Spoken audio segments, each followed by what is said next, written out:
Hello students, मैं Sandeep Singh welcome करता हूं आपका मैग्नेट ब्रेन्स हिंदी में, जहां पर मिलता है आपको complete school education free of cost. तो जैसा कि हम मिला करते हैं हमारे फिजिक्स सब्जेक्ट के साथ एंड हम साथ मिलकर के डिस्कस कर रहे हैं हमारे चैप्टर नंबर 6 कार्य, ऊर्जा और शक्ति को।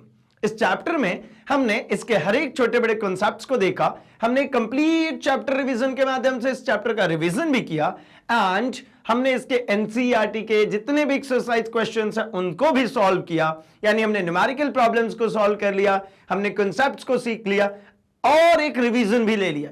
अब क्या है भाई, तो अब है बारी एक नए पैटर्न की रिवीजन की। मैं इसको रिवीजन क्यों कह रहा हूं, क्योंकि हम यहां पर करने वाले एमसीक्यूज क्वेश्चंस को। एमसीक्यूज क्वेश्चंस अल्टीमेटली आपके चैप्टर से नंबर ऑफ क्वेश्चंस की संख्या जो है वो बढ़ा देती है। अब ज्यादा क्वेश्चंस पूछे जाएंगे और हर एक टॉपिक से पूछे जाएंगे, मिसलेनियस भी होंगे, तो हुआ ना रिवीजन।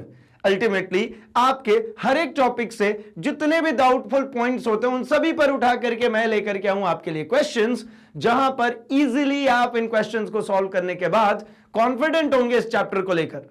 तो फर्स्ट हाफ में हम देखते हैं कुछ क्वेश्चंस को एंड एक और अलग से एक हाफ में हम देखेंगे बचे हुए और भी क्वेश्चंस को। कुल मिलाकर यह हमारा एक तरीके से फिंगर टिप्स पे रिवीजन है।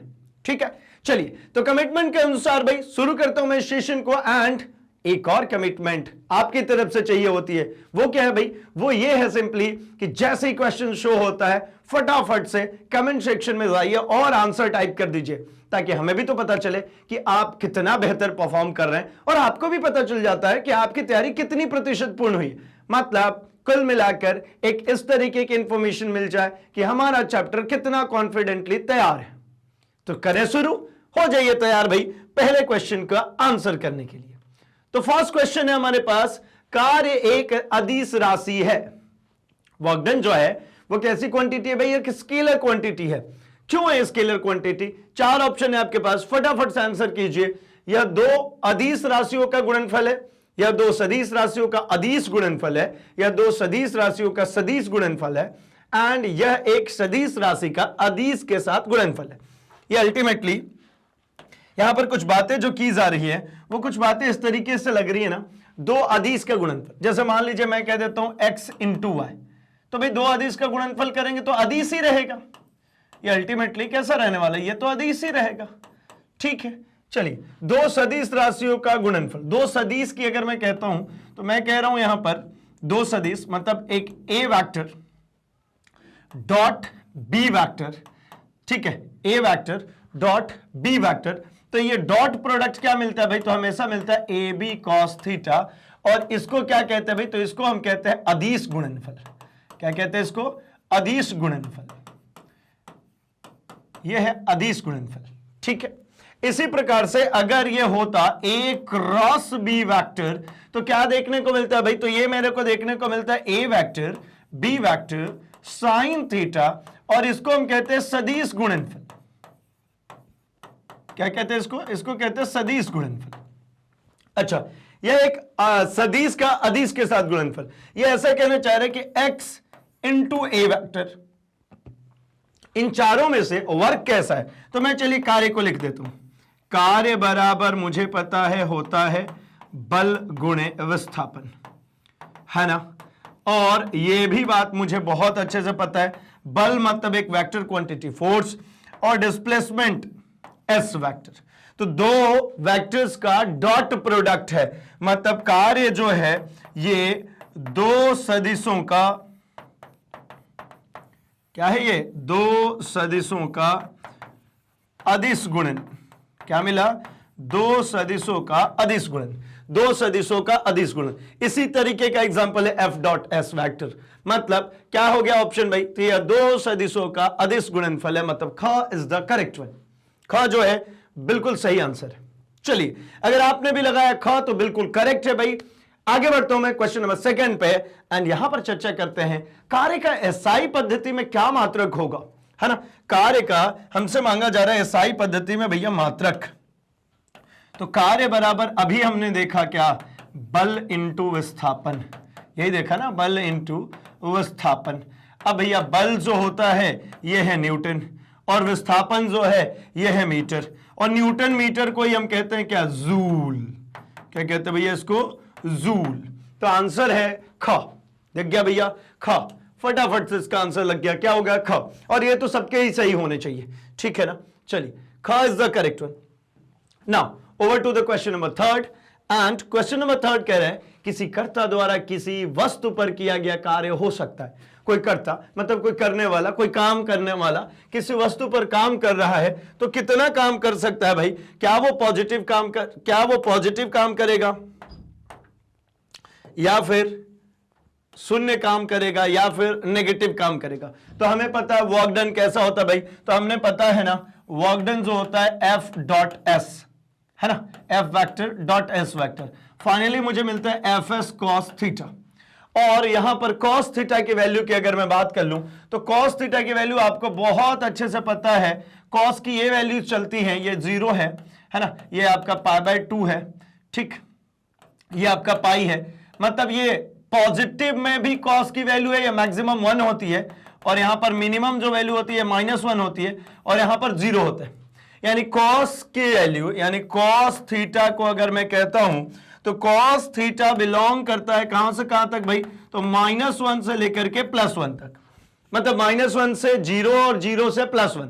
यानी यहां पर cos थीटा की वैल्यू पॉजिटिव भी हो सकती है, नेगेटिव भी हो सकती है, और 0 भी हो सकता है।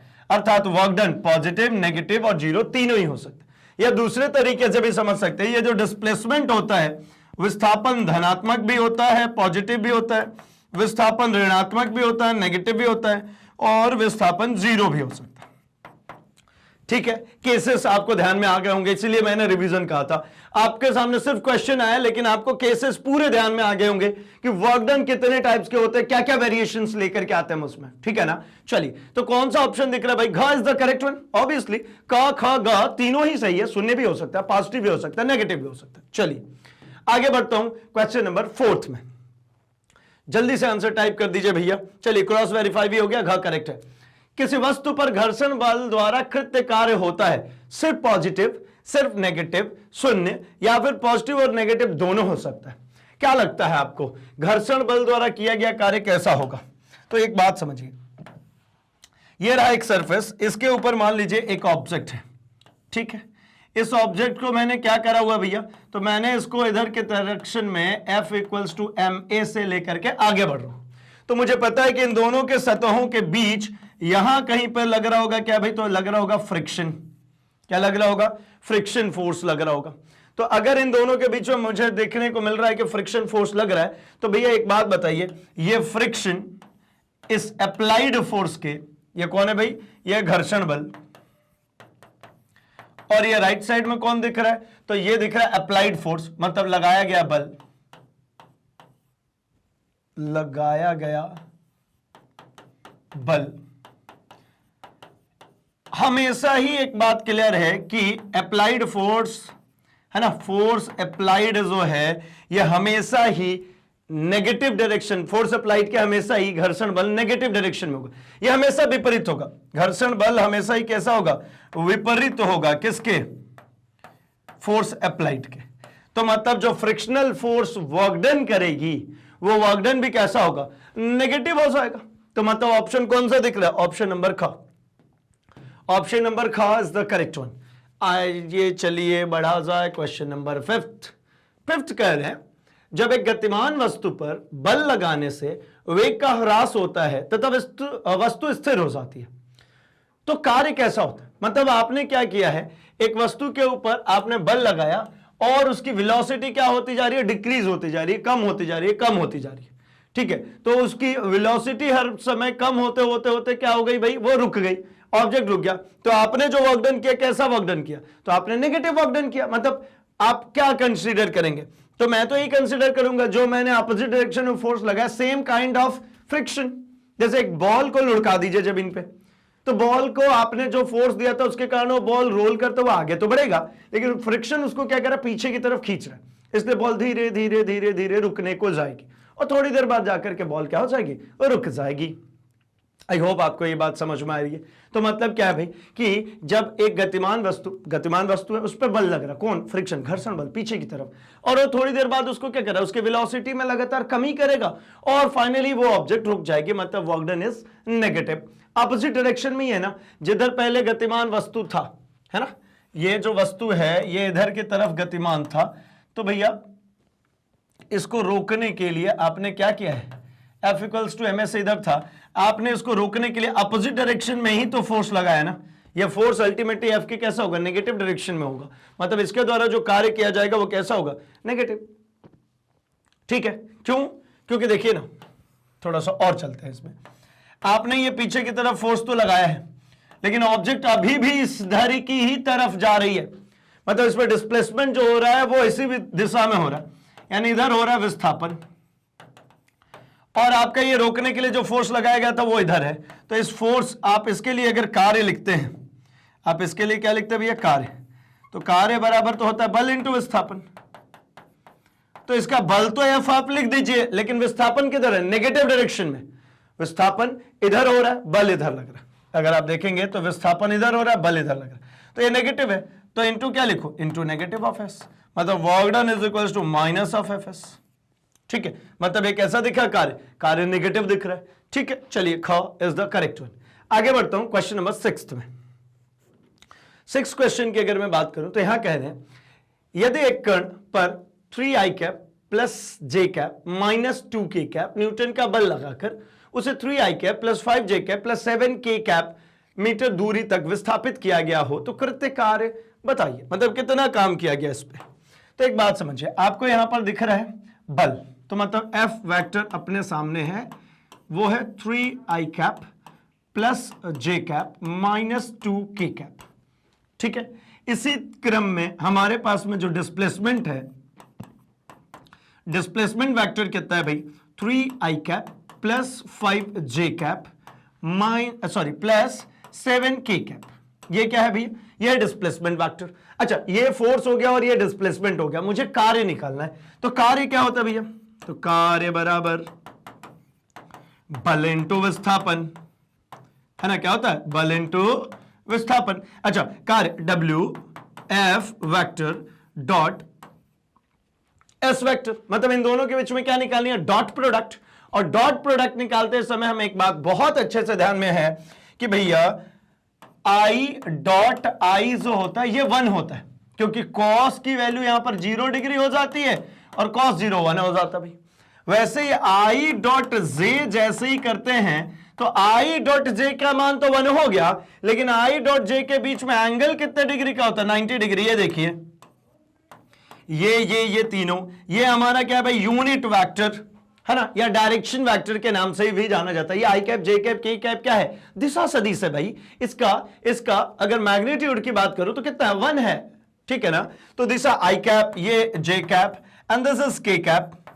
सी, अगर मैं दो वेक्टर आई कैप इंटू आई कैप इंटू आई कैप इंटू आई कैप, तो cos 0 होगा, 1 आएगा। लेकिन अगर यहीं पर मेरे को क्या देखने को मिल रहा है कि आई कैप डॉट जे कैप, तो इन दोनों के बीच में 90 डिग्री है और cos 90 की वैल्यू होती है 0, तो मतलब इसकी वैल्यू होगी 0। सिमिलरली आई डॉट के भी करेंगे तो आई डॉट के का मान तो 1 हो जाएगा। ये दिशा, इसका मैग्नीट्यूड भी 1 है, इसका मैग्नीट्यूड भी 1 है, इन दोनों के मैग्नीट्यूड 1 है ना, परिमाण 1 1 है, क्योंकि दिशा बता रही है सिर्फ। लेकिन यहां पे cos, यहां का एंगल देखिए, ये भी कितना है, 90 डिग्री है, तो cos 90 डिग्री, देन ये भी 0 हो गया। मतलब क्या समझ में आया कि सिंपली अगर मैं कह लूं तो भैया मैं इतना कहना चाहूंगा आपसे कि I डॉट I चलेगा, J डॉट J चलेगा, K डॉट K चलेगा, लेकिन I dot J, I dot K क्या हो जाएंगे, 0। मतलब सेम का सेम के साथ में चलेगा, पैरेलल एक्सिस चलेंगे, परपेंडिकुलर एक्सिस हमेशा cos 90 देगा और उसका रिजल्टेंट हो जाएगा 0। तो लिखने की कोई जरूरत नहीं है, आपको पता ही है भाई। क्या कर दे सिंपली, तो देखिए यहां से करते हैं F डॉट S, तो मतलब 3 into 3 9 plus 5 into 1 5, 7 into minus 2, तो माइनस 7 2 जा 14। कितना आ गया भैया, तो वर्क डन आ गया मेरा 9 5 14 और 14, ये भी वर्क डन कितना है, 0, कोई काम नहीं किया, वर्क डन 0 जूल। ठीक है, कितना हो गया, वर्क डन 0 जूल। ऑप्शन दिख रहा है क्या, बिल्कुल दिख रहा है, ऑप्शन नंबर घ, ऑप्शन नंबर घ इज द करेक्ट वन। बात समझ में आ गई भाई। इन दोनों के बीच में डॉट प्रोडक्ट लगाना था और कुछ नहीं। ठीक है, चलिए डॉट प्रोडक्ट में मुझे पता है आई डॉट आई की वैल्यू 1 होती है, लेकिन I dot J 0, I dot के 0, जे डॉट आई भी 0, जे डॉट के भी 0, के डॉट के 1, के डॉट जे 0, के डॉट आई भी 0। तो ऑब्वियसली मल्टीप्लीकेशन में मैंने सिर्फ और सिर्फ उन्हीं को किया जो कि direct I dot I, J dot J, के डॉट के, क्योंकि इसी की वैल्यू 1 होती है। चलिए ओवर टू क्वेश्चन नंबर 7। यदि किसी कण को 3i cap plus 4j cap plus 5k cap newton का बल लगाकर 2i cap plus 3j cap plus 4k cap metre दूरी तक विस्थापित किया जाता है, तो किया गया कार्य बताइए। अब जल्दी से इसको सॉल्व कीजिए। एक करा दिया भैया, अब एक आपके लिए क्वेश्चन है, जल्दी कीजिए, जल्दी जल्दी फटाफट इसको सॉल्व कीजिए और आंसर टाइप कीजिए, जल्दी से आंसर टाइप कीजिए। एंड मेरे हिसाब से जल्दी करने वाले लोग तो अब तक कर भी चुके हैं। कैसे भाई? तो सीधे सीधे गुणा कीजिए। चलिए इसको फटाफट, 3 दूना 6, ये क्या कहते भाई 4 तिया 12, ठीक है, और ये 5 के 20, खत्म हो गया आंसर। 12 18 और 20 कितना हो गया भाई 38। आंसर घ इज द करेक्ट वन, ठीक है ना, क्योंकि आपको पता है ऐसे मल्टीप्लाई होने वाला। आइए चलिए विधिवत तरीके से करते हैं। विधिवत तरीके से क्या भैया? तो चलिए जिनको अभी भी थोड़ी बहुत दिक्कत परेशानी रहेगी, आ जाओ भाई, टेंशन नहीं लेना, सब बनाएंगे अपन, कुछ भी नहीं छोड़ने वाले हैं। एफ वेक्टर यहां पर आपके सामने दी गई है 3i cap plus 4j cap plus 5k cap, और यहां पर डिस्प्लेसमेंट वेक्टर आपके सामने दिया गया है 2i cap plus 3j cap plus 4k cap, ठीक है ना। तो क्या काम करिए, वर्क डन आपको पता ही है, एफ डॉट एस, तो एफ डॉट एस करना है, फटाफट हो जाएगा भैया। 3i cap plus 4j cap plus 5k cap dot 2i cap plus 3j cap plus 4k cap. और भाई जिनको थोड़ी बहुत भी दिक्कत अभी भी वेक्टर में है, तो वेक्टर को हमने एक्सक्लूसिवली पढ़ा हुआ है ना, पूरा वेक्टर ए से जेड तक बिल्कुल। तो आप चाहें तो हमारे उस वीडियो, मतलब जो बेसिक कॉन्सेप्ट्स ऑफ मैथमेटिक्स में भी हमने इसको देखा हुआ है, एंड जब हमने मोशन इनिशिएट किया था उसके जस्ट पहले भी देखा हुआ है। तो आप वेक्टर को प्लेलिस्ट से जाइए और एक बार फिर से देख लीजिए, अगर कहीं पर भी दिक्कत आ रही, वैसे आएगी नहीं क्योंकि मैं दोबारा से आपके लिए करा रहा हूं। तो डॉट में मैंने क्या कहा, आई का आई के साथ, जे का जे के साथ, के का के के साथ, बस। तो 3 2 जा 6, 4 3 जा 12 plus 20, work done equals to 38। लो भैया हो गया, ठीक है, हो गया 38 जूल। ऑप्शन दिख रहा है बिल्कुल, घ इज द करेक्ट वन। जो डी ऑप्शन है, घ ऑप्शन है, ये बिल्कुल सही है भैया, है ना, घ बिल्कुल सही है। चलिए क्रॉस वेरीफाइड हो गया भैया। आगे बढ़ते हैं हम जरा क्वेश्चन नंबर 8 पे, एंड आई होप कि इसको भी आप करेंगे, बखूबी करेंगे। जल्दी से करके बता दीजिए, बहुत आसान है ये। यदि एक वस्तु के द्रव्यमान और वेग दोनों दोगुने कर दिए जाए तो गतिज ऊर्जा कितनी हो जाएगी? अब ये कोई क्वेश्चन होती है क्या? देखिए अगर आपसे कहा जाता है ऐसे क्वेश्चन, तो m का जो नया m बनेगा, है ना, मतलब m डैश जो होगा वो हो गया भैया ट्वाइस ऑफ m। द्रव्यमान और वेग दोनों दो गुना कर दिया जाए तो भैया पहले द्रव्यमान उसका m था, अब जो नया द्रव्यमान बना वो भैया m डैश 2m हो गया। अच्छा v था पहले, अब ये हो गया भैया 2v, किसका मान? v डैश का। तो मैं ऐसे ही कहता हूं कि काइनेटिक एनर्जी डैश कितना हो जाएगा, तो half m dash v dash का स्क्वायर। और वैसे काइनेटिक एनर्जी कितनी होती है भैया? तो काइनेटिक एनर्जी हमको पता होती है हाफ mv स्क्वायर। गतिज ऊर्जा हाफ mv स्क्वायर होती है, ठीक है ना। तो यहां पर डैश आ चुका है, तो क्या काम करना है? कुछ नहीं, 1/2 m डैश की वैल्यू रखिए। m डैश की वैल्यू कितनी है? 2m। v डैश की वैल्यू रखिए, कितनी है? 2v का स्क्वायर। कितना मिल गया? 1/2 को मत छेड़ना भाई, 1/2 को मत छेड़ना बिल्कुल भी, है ना। फॉर्मूले का जो फॉर्मेट है उसको नहीं छेड़ेंगे, अंदर वाली वैल्यूज के साथ में जरा देखते हैं क्या चल रहा है। तो ये हो गया भैया 2m इंटू 4v स्क्वायर, 4 2 जा 8, 8 टाइम्स ऑफ, अगर आप देखिए तो क्या लिखूं मैं, 8 टाइम्स ऑफ 1/2 mv स्क्वायर चलेगा। ये 4 दूना 8 बाहर कर दिया, बाकी सब सेम। ये कौन हो गया भैया? Kinetic energy dash.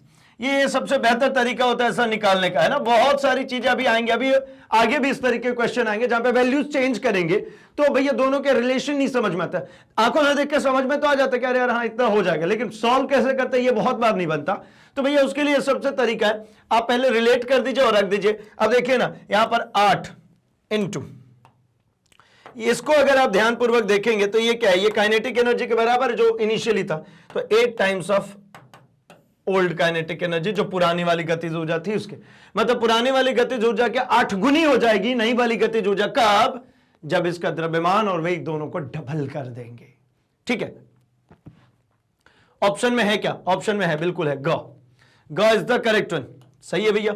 चलिए आगे बढ़ता हूं मैं क्वेश्चन नंबर 9 पे, एंड जल्दी से इसका भी आंसर आप टाइप कर दीजिए। क्या कह रहे हैं ये, थोड़ा सा समझिए, विचारिए और इसका आंसर कर दीजिए। एक गेंद जिसकी गतिज ऊर्जा E है, काइनेटिक एनर्जी E है भाई, 36 से 45 डिग्री के कोण पर फेंकी गई है। उड़ान के दौरान उच्चतम बिंदु पर इसकी गतिज ऊर्जा कितनी होगी? बड़ा ही अच्छा सा सवाल है भाई। ठीक है, आइए चलिए थोड़ा सा देखते हैं इसको। हमने कहा इसके लिए, ठीक है, कि ये जो है 45 डिग्री के कोण पर फेंकी गई है, ऐसा कुछ। ये जो है यहां पर जब फेंका गया इसको, ये कितने डिग्री का कोण है भाई? तो ये है मेरा 45 डिग्री का कोण, यहां पर इसको फेंका गया है। ठीक है, जब आप 45 डिग्री के कोण पर फेंकेंगे तो इस गेंद के पास में एक पॉइंट समझना होगा कि इसके पास में अगर u वेलोसिटी होगी, देखिए गतिज ऊर्जा की बात करें तो गतिज ऊर्जा मतलब काइनेटिक एनर्जी, ठीक है ना, गतिज ऊर्जा E उन्होंने कहा है, कितना कहा है भाई? E, और होता कितना है ये? तो ये होता है हाफ mv²। कितना होता है ये होता है हाफ mv²। ठीक है, तो ये है हमारा k = हाफ mv²। ठीक, अब जरा समझते हैं, अगर इनिशियली इसके पास u वेग होगा तो आपको ध्यान में होगा, हमने इसके प्रीवियस 1 चैप्टर्स में देखा है कि इसके 2 कंपोनेंट्स ब्रेक हो जाता है कि u cos थीटा और एक इसका हो जाता है क्या? u sin theta. अब आप थोड़ा सा और समझिए, ये कह रहे हैं ना उच्चतम बिंदु पर जब ये गेंद ये रही वो गेंद अधिकतम ऊंचाई पर चली जाएगी, तब इसके साथ क्या हुआ होगा? तो जब ये अधिकतम ऊंचाई पर चली जाए, यानी यहां पर ये इसका अधिकतम ऊंचाई, जब ये गेंद अपने अधिकतम ऊंचाई पर होगी, तब समझिए अधिकतम ऊंचाई पर मैं कब मानूंगा इस गेंद को? जब मुझे पता है कि इसके पास एक क्षैतिज और एक ऊर्ध्वाधर दोनों दिशाओं में वेग है। अधिकतम ऊंचाई पर कब माना जाएगा? तो मैं कहूंगा जब वहां पर u sin थीटा की जो वैल्यू है वो 0 हो जाए। मतलब मैं क्या कहता हूं भाई? मैं कहता हूं कि ऊर्ध्वाधर वेग का जो मान है वो 0 हो गया, यानी मैक्सिमम हाइट पे पहुंच गए। अब इसके बाद ऊपर बढ़ेंगे क्या? नहीं, जो ऊर्ध्वाधर मतलब ऊपर की तरफ जो गति कराने वाला फैक्टर था u sin थीटा, इसकी वैल्यू 0 हो गई। तो अब इसके और ऊपर चलेंगे क्या? नहीं चलेंगे भाई, बची ही नहीं ना आगे की तरफ। लेकिन एक और बात पढ़े हम, क्या भाई? कि क्षैतिज वेग है ना, प्रक्षेप्य के दौरान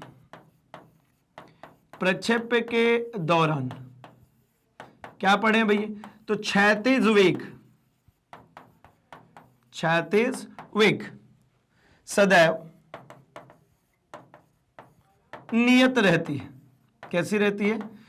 नियत रहती है। तो अधिकतम हाइट पे जब आप पहुंच गए हैं, तब आपको क्या प्रतीत होगा? तो देखिए भैया, यहां पे जैसे ही आप आएंगे, इसके पास में सिर्फ और सिर्फ एक ही डायरेक्शन में वेलोसिटी होगी। कहां पर? जब अधिकतम ऊंचाई पर। अधिकतम ऊंचाई मतलब इसको लिख देता हूं मैं h max, मैक्सिमम हाइट। तो यहां पे सिर्फ और सिर्फ एक ही वेलोसिटी है। कौन सी वाली भाई? तो ये है u cos थीटा, है ना। ये कौन सी? u cos theta. वैसे इसको हम लिखते भी किससे भाई? ux से, और इसको हम क्या लिखते थे? uy। ठीक है, तो मेरे पास समझ में आया u cos थीटा इसके पास है। अब बात करते हैं कि भैया अधिकतम बिंदु पर इसकी गतिज ऊर्जा कितनी रहेगी। ठीक है, तो देखिए हमें पता है यहां पर कि kinetic energy is equals to क्या होता है भैया? तो ये होता है हाफ mv²। ठीक है, कितनी होती है? Half mv²। अच्छा, जब ये हाफ mv² होती है तो अधिकतम ऊंचाई पर, अच्छा इसकी काइनेटिक एनर्जी E है ना, ये हो जाएगी हाफ ऑफ mv²। अब जैसे अधिकतम ऊंचाई पर पहुंच गए, वहां पर इसकी काइनेटिक एनर्जी अगर निकालना चाहता हूं तो क्या करेंगे भाई? Kinetic energy at maximum height. देखिए यहां पर के डैश कह लेता हूं, है ना, कितना हो जाएगा? तो half m u cos theta का स्क्वायर। कितना हो जाएगा? Half m u cos theta का स्क्वायर। तो 1/2 times of m cos theta की यहां पर जरा देखते हैं हम वैल्यूज को, तो कितना दिया हुआ भाई थीटा का मान। तो इनिशियली ये जो चल के गई है ये 45 डिग्री पे, तो यहां पर थीटा का मान 45 रख दीजिए, सिंपल, u cos 45 डिग्री का स्क्वायर। तो finally 1/2 m u square. cos 45 कितना होता भाई, cos 45 होता 1/√2, है ना। cos 45 का मान, cos 45 डिग्री का मान भैया होता 1/√2, तो यहां पर रख दिया 1/√2 का स्क्वायर, मतलब ये कितना आ गया 1/2 mu स्क्वायर इंटू 1/2 अलग से भी एक आ गया, है ना। फाइनली अगर मैं आपसे कहना चाहूं कि ये जो इनिशियल वेलोसिटी था जिसको हाफ mv स्क्वायर लिखते थे, इसको mu स्क्वायर लिख ले, क्योंकि प्रारंभ में इसके पास क्या था mu स्क्वायर, ठीक है। तो u थी इसकी प्रारंभिक वेग। इस प्रकार से मुझे क्या देखने को मिला, देखिए के डैश जो अभी मैंने निकाला है, ये निकाला है 1/2 mu स्क्वायर अपॉन 2, ये अल्टीमेटली यही है ना, ये एक 1/2 अलग से आ रहा है, मतलब ये 1/2। तो मतलब क्या समझ में आया भाई कि ये अगर मैं रिप्लेस कर देता हूं इनिशियल एनर्जी से, तो ये इस पूरी वैल्यू को क्या लिख सकते हैं, तो ये पूरी वैल्यू देखिए यहां पर, ये क्या है ई है, ये क्या है ई है, प्रारंभिक गतिज ऊर्जा, तो मतलब E/2, यानी ये हो गया के dash is equals to E/2। अर्थात मैं कह सकता हूं क्या, उच्चतम बिंदु पर गतिज ऊर्जा, इसको भैया ध्यान में रख सकते हैं, इसलिए मैं इसको स्टेटमेंट में आपको जानबूझ के लिखवा रहा हूं, क्योंकि ये क्या है ना, सिर्फ यहां ऑप्शन से मतलब नहीं है, ऑप्शन तो मिल गया मुझे E/2 खाओ, लेकिन सिर्फ ऑप्शन से मतलब नहीं है, मतलब क्या है, इसको फर्दर याद भी रख सकते हैं कि भाई अगर प्रक्षेप्य गति करा 45 डिग्री पर, तो जो उसके पास इनिशियल काइनेटिक एनर्जी होगी मैक्सिमम हाइट पर, उसकी काइनेटिक एनर्जी हाफ रह जाएगी, आधी रह जाएगी, क्योंकि आधी तब्दील हो चुकी है, पता है किसमें, पोटेंशियल एनर्जी में इसके। तभी तो अभी अगली वाली जर्नी करने वाला, आगे नीचे गिरने वाला है, वो उसी पोटेंशियल एनर्जी से, जो कि मेरी आधी कन्वर्ट हो गई। कौन सा वाला फैक्टर का भाई, तो ये मेरे u sin थीटा वाले फैक्टर से। तो चलिए, उच्चतम बिंदु पर गतिज ऊर्जा प्रारंभिक गतिज ऊर्जा के आधी होगी, कब, जब 45 डिग्री पर फेंका गया हो। ये कहानी में ट्विस्ट है कि कब भाई, जब 45 डिग्री पर फेंका गया हो। ये कॉमन फैक्टर है, 45 डिग्री होना चाहिए, ख इज द करेक्ट वन। चलेगा, चलिए ठीक है भाई, समझ में आए ये पूरी बात। आगे बढ़ते हैं अगले क्वेश्चन की तरफ। थोड़े से क्वेश्चंस अच्छे आते जाएंगे भाई, क्योंकि हमने बहुत सिंपल क्वेश्चंस के साथ शुरुआत की थी, लेकिन आगे की तरफ बढ़ते जाएंगे, थोड़ा सा क्वेश्चन का लेवल भी अप होता जाएगा। फिर करेंगे बीच बीच में थोड़े बहुत नॉर्मल क्वेश्चन भी लेकर के आएंगे, जिससे आपको है ना ज्यादा परेशानी ना हो। आइए क्वेश्चन नंबर 10। 1 किलोग्राम पिंड की गतिज ऊर्जा 12.5 जूल है, किलोग्राम मीटर सेकेंड में इसका संवेग कितना होगा। ठीक है, ये कह रहे हैं 1 केजी पिंड की गतिज ऊर्जा, ठीक, मतलब मास दिया हुआ है आपके पास में कितना भैया, तो मास आपके पास में गिवन है 1 केजी, ठीक है। गतिज ऊर्जा आपके पास में गिवन है, मतलब आपके पास में क्या गिवन है भैया, ये गिवन है काइनेटिक एनर्जी 12.5 जूल, ठीक। अब अपने को चाहिए क्या, अपने को चाहिए P, ठीक है ना, संवेग चाहिए, अल्टीमेटली संवेग क्या होगा। तो जरा देखिए, यहां से अगर मैं देखता हूं काइनेटिक एनर्जी और इसके बीच में रिलेशनशिप, तो मुझे पता है काइनेटिक एनर्जी कितना होता है भाई, अगर इसको E लिख लेता हूं simply, kinetic energy is equals to, हमें पता है ना हाफ mv स्क्वायर होता है ना, डायरेक्ट भी आपको याद होगा, बट स्टिल मैं कर देता हूं एक बार। अगर मैं यहां पर m का मल्टीप्लाई डिवाइड कर दूं दोनों तरफ, क्या करना है भाई, m, तो ऊपर मेरे को देखने को मिल जाता है half of m square v square is equals to E, और ये P इक्वल्स टू होता है ultimately mv, mass into velocity. इसको P पुट कर दीजिए, ये हो गया भैया क्या, क्रॉस मल्टीप्लाई करेंगे तो 2me इज इक्वल्स टू ये mv स्क्वायर, mv का होल स्क्वायर, मतलब ये मिल गया P का square is equals to 2me, मतलब P इक्वल्स टू क्या मिल गया, तो अंडर रूट ऑफ 2me, ठीक है, क्या मिल गया, अंडर रूट ऑफ 2me।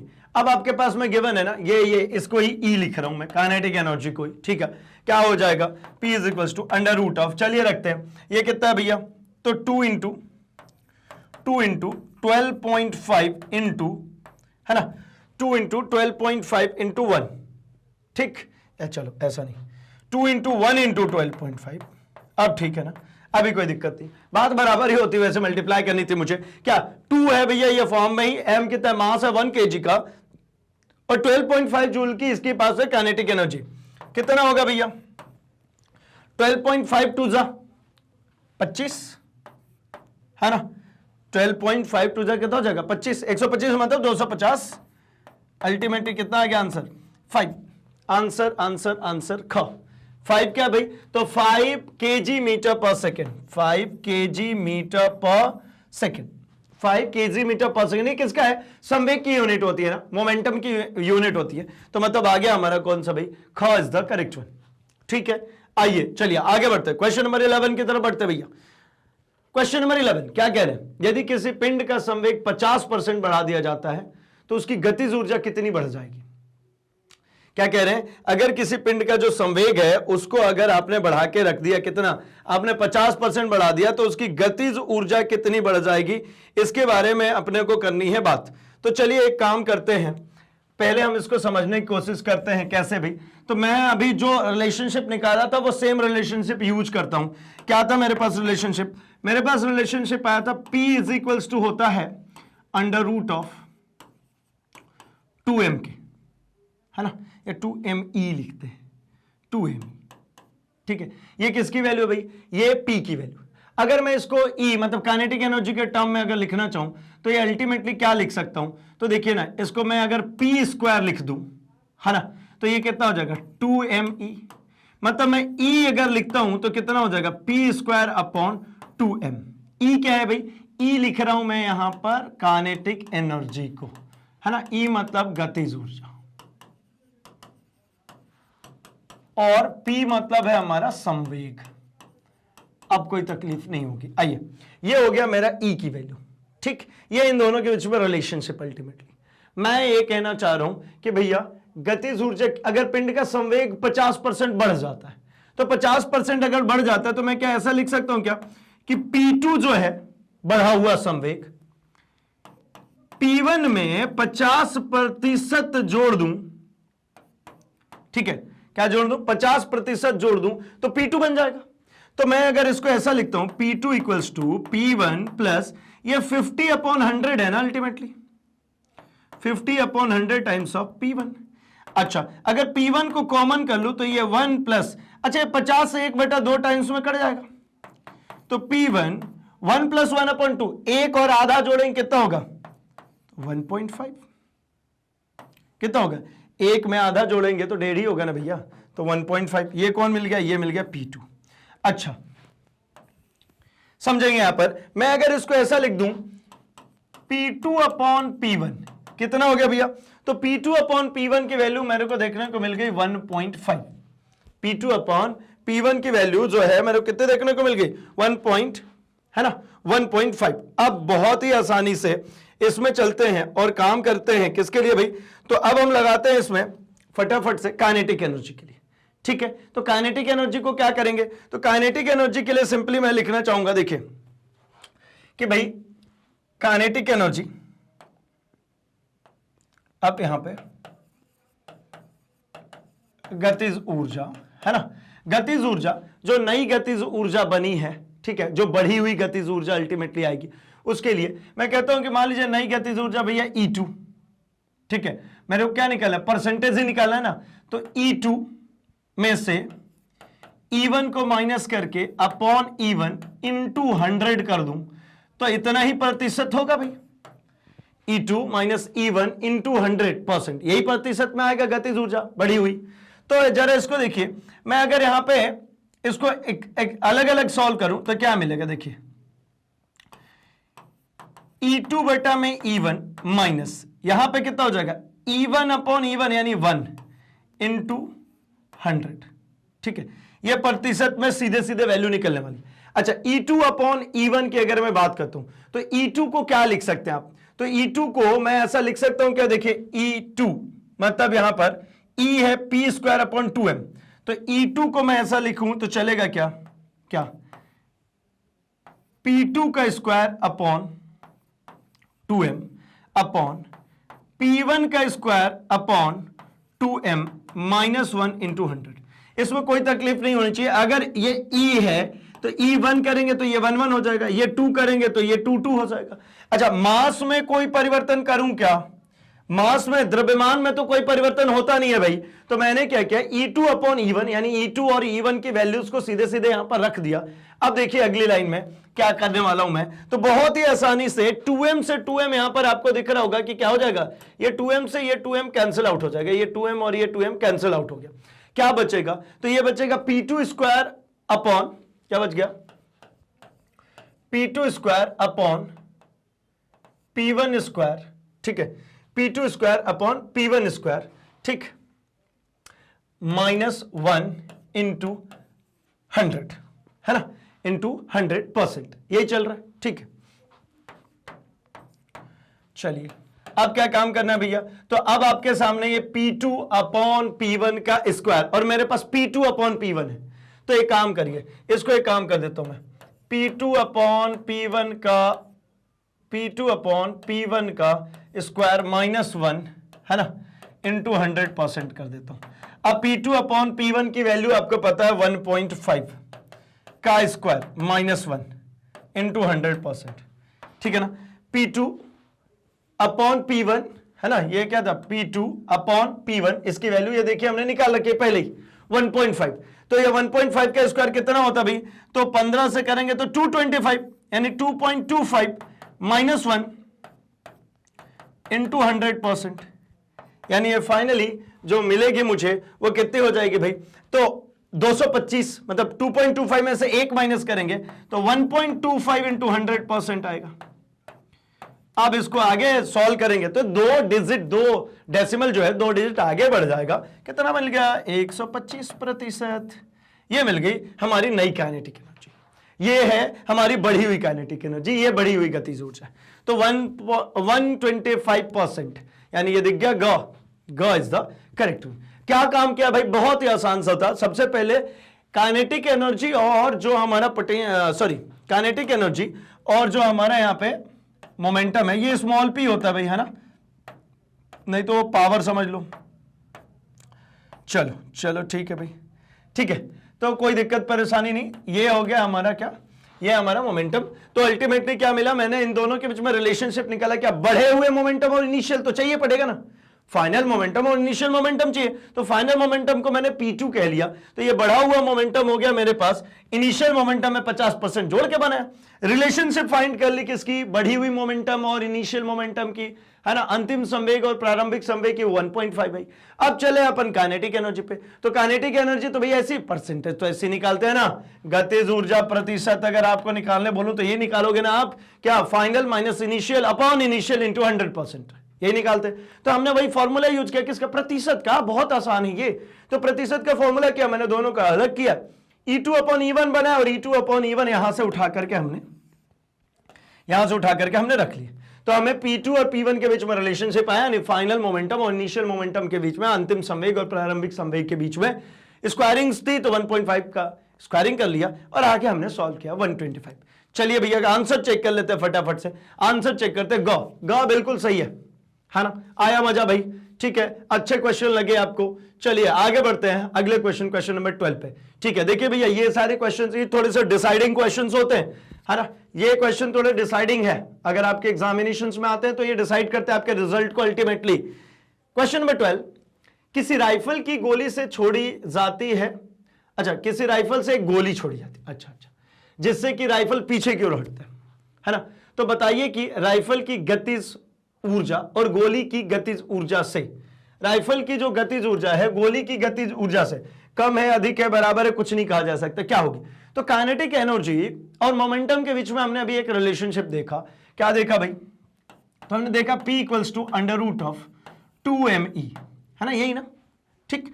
अगर इसकी बात करता हूं तो मैं क्या कह लेता हूं, P square is equals to 2me। अब मैं E की अगर बात करता हूं तो ये कितना होगा, P स्क्वायर अपॉन 2m, ठीक। अच्छा, तो आपको एक बात तो बहुत अच्छे से पता होगी क्या भाई, संवेग संरक्षण का सिद्धांत, यानी ये गोली छूटने के पहले का संवेग और जो गोली छूटने के बाद का संवेग दोनों का सम जो होगा वो बराबर होगा, है ना। तो मतलब संवेग संरक्षण के सिद्धांत से एक बात तो कंफर्म हो जाती है कि ये P जो रहने वाला है ये कांस्टेंट रहने वाला है। P कैसा रहने वाला है? कांस्टेंट। तो मैं ऐसा कह सकता हूं क्या, P कैसा है भाई? तो ये रहने वाला हमारा स्थिरांक, मतलब नियत, ठीक है। अगर ये नियत हो गया तो 2 तो है ही कांस्टेंट, 2 थोड़ी बदल जाएगा भाई, कांस्टेंट वैल्यू है। तो आपको क्या दिख रहा है? एनर्जी मतलब kinetic energy is inversely proportional to mass. क्या दिखा? गतिज ऊर्जा क्या है भैया? तो ये इनवर्सली प्रोपोर्शनल है किसके? गतिज ऊर्जा जो है इनवर्सली प्रोपोर्शनल है किसके? द्रव्यमान के। अब चलो बताओ आप, अगर मैं बंदूक की बात करूं तो बंदूक तो भारी होगा ना भाई, तो बंदूक का द्रव्यमान ज्यादा होगा तो गतिज ऊर्जा कम होगी। बंदूक का द्रव्यमान ज्यादा होगा तो गतिज ऊर्जा कम होगी। नहीं तो पता है गतिज ऊर्जा अगर बंदूक की ज्यादा हो जाए तो गोली से पहले तो गोली चलाने वाले को लग जाए भैया। क्या बंदूक क्या बोलेगा कि मेरे को बंदूक लग गई? अरे भैया क्या होगा, इसका अगर द्रव्यमान कम रखेंगे बंदूक की तो पीछे ज्यादा झटका देगा ना। तो इसलिए इसका द्रव्यमान क्या रहता है भैया? बंदूक का द्रव्यमान ज्यादा रहता, उतना ही स्थिर गोली हम फायर कर पाते। तो क्या होना चाहिए भैया? तो क्या दिख रहा है? गतिज ऊर्जा कम होगी, गतिज ऊर्जा कम होगी। क इज द करेक्ट वन। चलेगा ना? चलिए, आया कुछ समझ में भाई? चलिए आगे बढ़ता हूं मैं। क्वेश्चन नंबर हम बढ़ते हैं अपने 13th की तरफ, है ना। चलिए जल्दी से कीजिए भैया, इसका भी आंसर कर सकते हैं आप, बहुत आसान है ये। क्या कार्य ऊर्जा प्रमेय है? न्यूटन के गति के प्रथम नियम का समाकलन रूप, न्यूटन के गति के द्वितीय नियम का समाकलन रूप, न्यूटन के गति के तृतीय नियम का समाकलन रूप, या फिर इनमें से कोई नहीं। कार्य ऊर्जा प्रमेय की बात करें भैया, ये कह रहे हैं हम, है ना, इंटीग्रेशन ऑफ dw। ये अल्टीमेटली क्या देखने को मिलता है? तो ये अल्टीमेटली मुझे क्या देखने को मिलता है भाई? तो ये ही तो है क्या? तो ये है हमारा जो, मतलब इसको अगर मैं पहले लिखता हूं, वर्क डन इक्वल्स टू क्या निकलता है भैया? Half mv square minus half mu square. ये मिलता कहां से? तो ये मिलता है मेरे को न्यूटन के सेकेंड लॉ से। किससे? द्वितीय नियम का अगर समाकलन करते हैं वहीं से मिलता है भाई, फर्स्ट और थर्ड से नहीं। तो मतलब कौन सा हो गया भाई? ये हो गया हमारा ख इज द करेक्ट वन, ठीक है ना? ठीक है, चलिए ये हो गया हमारा ख, है ना। क्या लिखते हैं भाई? तो हम लिखते हैं एक छोटा सा काम हो रहा है dw। कैसे हो रहा है भैया? तो हमने F फोर्स लगाया और उसमें एक ds डिस्प्लेसमेंट हुआ इससे, इसी को इंटीग्रेट करके हम लेकर के आते हैं क्या? W equals to half mv square minus half mu square. इसको हम कहते हैं कार्य ऊर्जा प्रमेय। मतलब क्या है ये है कार्य बराबर अंतिम गतिज ऊर्जा माइनस प्रारंभिक गतिज ऊर्जा। क्या है? अंतिम गतिज ऊर्जा माइनस प्रारंभिक गतिज ऊर्जा। बहुत ही आसान है ना। कार्य बराबर अंतिम final kinetic energy minus initial kinetic energy. चलिए भैया आगे बढ़ते हैं, हम जरा बढ़ते हैं क्वेश्चन नंबर 14 पे, 14वें क्वेश्चन पे। यहां कुछ कह रहे हैं, अच्छा ये भी अच्छा क्वेश्चन है। देखिए, एक बल के अंतर्गत गतिमान 2 kg द्रव्यमान के पिंड के विस्थापन x तथा समय में संबंध दिया हुआ है, x मीटर में है तथा t सेकेंड में। पहले 2 सेकेंड में पिंड द्वारा किया गया कार्य कितना होगा? अच्छा, तो पिंड द्वारा किया गया कार्य अगर मुझे निकालना है ना, तो मुझे दिया गया क्या भाई? द्रव्यमान। क्या दिया यहां पे? द्रव्यमान m कितना दिया भैया? 2 kg। और मेरे पास में एक इक्वेशन दी गई है, किसकी इक्वेशन है भाई? तो xt का। तो x मुझे गिवन है t³/3। कितना गिवन है? t³/3। मुझे निकालना है क्या? मुझे निकालना कार्य, तो वर्क डन निकालना है। तो वर्क डन इक्वल्स टू कार्य इक्वल्स टू अल्टीमेटली गतिज ऊर्जा भी तो होती है ना। मैं अगर लिख ले तो हाफ mv स्क्वायर, तो चलेगा क्या? क्यों mv स्क्वायर लिख रहा हूं? क्योंकि मेरे पास देखिए ना x दिया हुआ है, वो भी टाइम के रिस्पेक्ट में, और टाइम भी गिवन है ना, इसके साथ में टाइम और गिवन है। t कितना गिवन है? 2 सेकेंड। तो क्यों ना मैं इस डिस्प्लेसमेंट से वेलोसिटी निकाल लूं, वेग निकाल लूं। तो एक काम करता हूं, अगर मैं ये कर दूं तो चलेगा क्या? dx/dt। विस्थापन को समय से विभाजित करूंगा तो क्या मिलेगा? वेग। विस्थापन बटा समय क्या होता है? वेग। तो dx/dt कर दीजिए, क्या मिलेगा भैया? तो डिफरेंशिएशन कहता है dtq/3/3। क्या हो जाएगा? dt3/3/dt। तो dx/dt का मतलब तो हो गया वेग। ये क्या हो गया भैया? वेग। इधर क्या मिलेगा, तो पावर नीचे उतरती है और एक से पावर कम हो जाती है, मतलब कितना हो गया भैया 3t² अपॉन 3, 3 से 3 cancel, v is equals to मिल गया मेरे को 2 vt2, ठीक है। मैंने से मांगा जा रहा है 2h सेकेंड में, मतलब v2 मांगा जा रहा है, v कब भाई 2 सेकेंड पे वेग, तो t की जगह पे आप रख दीजिए 2 का स्क्वायर, कितना मिल गया भैया, तो आपको मिल गया ये 4, हो गई बात क्या खत्म। देखते हैं ना, चलिए आइए सॉल्व करके देखते हैं। यहां पर मुझे एक बात समझ में आ गई कि 1/2 टाइम्स ऑफ m की वैल्यू गिवन है कितना 2 kg, तो 2 रख दीजिए, v की जगह पे कितना गया 4, तो ये हो गया भैया 4 का स्क्वायर, 2 से 2 कट गया है ना, 16 जूल, कितना मिल गया 16 जूल, 16 जूल। ऑप्शन दिख रहा है क्या, बिल्कुल दिख रहा है, ग इज द करेक्ट वन। आसान है ना, ये भी आसान है। चलिए यहां पे बस एक छोटी सी बात है ना, इसको चेक कर लिया गया और कुछ नहीं। इस क्वेश्चन में बस यही एक बात आपसे चेक करनी थी, क्या वो पीछे जो चैप्टर्स में हमने पढ़े हैं है ना, मोशन वाले चैप्टर में, गति वाले चैप्टर में जो हमने पढ़े हैं, क्या वो याद है या भूल गए। तो भैया इसके लिए क्वेश्चंस को रिफ्रेम किया जाता रहा है, जिससे कि पूरा चैप्टर हमेशा अपने दिमाग में रहे, है ना। चलिए क्वेश्चन नंबर 15 पे आता हूं मैं, 15वें क्वेश्चन पे। देखिए ये कह रहे हैं कोई द्रव्यमान m प्रारंभ में विरामावस्था में, ठीक है रहने दीजिए भाई, जब इस पर एक नियत बल लगाया जाता है तो इसके द्वारा दिए हुए विस्थापन में प्राप्त वेग अनुक्रमानुपाती होगा, मतलब जो इसमें डिस्प्लेसमेंट हो रहा है उसमें जो वेग होगा वो किसके अनुक्रमानुपाती होगा। तो भैया जब डिस्प्लेसमेंट की बात हमें करनी है ना, जब इसमें दिए गए डिस्प्लेसमेंट की बात मुझे करनी है, तो डिस्प्लेसमेंट के लिए तो मुझे चलना पड़ेगा भैया कहां पे, तो वेग और डिस्प्लेसमेंट है ना, मतलब वेग विस्थापन, इन दोनों के बीच में कोई संबंध होता है, उसको ले आना पड़ेगा भाई। तो मुझे पता चला कहां चले हूं, तो मैं चलता हूं तृतीय समीकरण, किसके, गति के। चलिए भाई गति के तृतीय समीकरण से, क्योंकि रिलेशनशिप तो ऐसे फाइंड आउट करके लानी पड़ती है भाई। तो तृतीय समीकरण में अगर मैं पहुंचता हूं तो मुझे पता है ना, v square minus u square is equal to होता है 2as, ठीक है, v square minus u square equal to 2as। अच्छा, प्रारंभ में विरामावस्था में थी, मतलब चूंकि u की वैल्यू कितनी है 0, तो ये मिल गया मेरे को v square is equal to 2as। ये रिलेशनशिप मिला किसके बीच में, वेग और विस्थापन के बीच में। लेकिन यहां पर नियत बल की भी बात हो रही है, फोर्स की बात हो रही है, यानी यहां एक्सीलरेशन की कोई बात नहीं हो रही, यानी इस त्वरण के बारे में मैं कुछ नहीं जानता। ध्यान से समझेंगे, इस त्वरण के बारे में मैं कुछ भी नहीं जानता हूं, ठीक है ना। और मेरे से मांगा जा रहा है m के लिए रिलेशनशिप, मतलब वेलोसिटी और m के बीच में आपको रिलेशनशिप चाहिए ना। देखिए विस्थापन में वेग अनुक्रमानुपाती होगा, यानी मुझे रिलेशनशिप जो मांगा जा रहा है वो वेग और द्रव्यमान के बीच में, इन दोनों के बीच में क्या रिलेशनशिप होगा ये मांगा जा रहा है, ठीक। चलिए यहां तक की बात तो समझ में आई। तो मैं एक काम कर लेता हूं ना, मैं द्रव्यमान को जरा इसमें इंट्रोड्यूस करूं, तो क्या मैं ऐसा लिख सकता हूं, चूंकि F बराबर क्या होता है भैया, तो ma, बल बराबर द्रव्यमान इंटू त्वरण होता है, चलेगा ना। तो A बराबर क्या हो जाएगा भैया, तो ये हो जाएगा F अपॉन m। अब तो मंजूर है। अब चलिए आते हैं इसके ऊपर। तो मुझे पता लगा, अतः यहीं पे करता हूं मैं, अतः क्या कर सकते हैं भाई, तो v square is equal to 2 into, इस a की जगह पे f अपॉन m लिख लूं, अब चलेगा, इंटू s, है ना। v square is equal to 2 इंटू f upon m into s। अच्छा, विस्थापन में वेग अनुक्रमानुपाती, अच्छा ठीक है। तो दिए हुए विस्थापन का मतलब क्या हुआ भैया, तो मैं यहां पर लिखता हूं, चूंकि बल जो कह रहे हैं ये कह रहे हैं नियत बल है, कांस्टेंट फोर्स है, तो F कैसा है भैया, तो ये है नियत।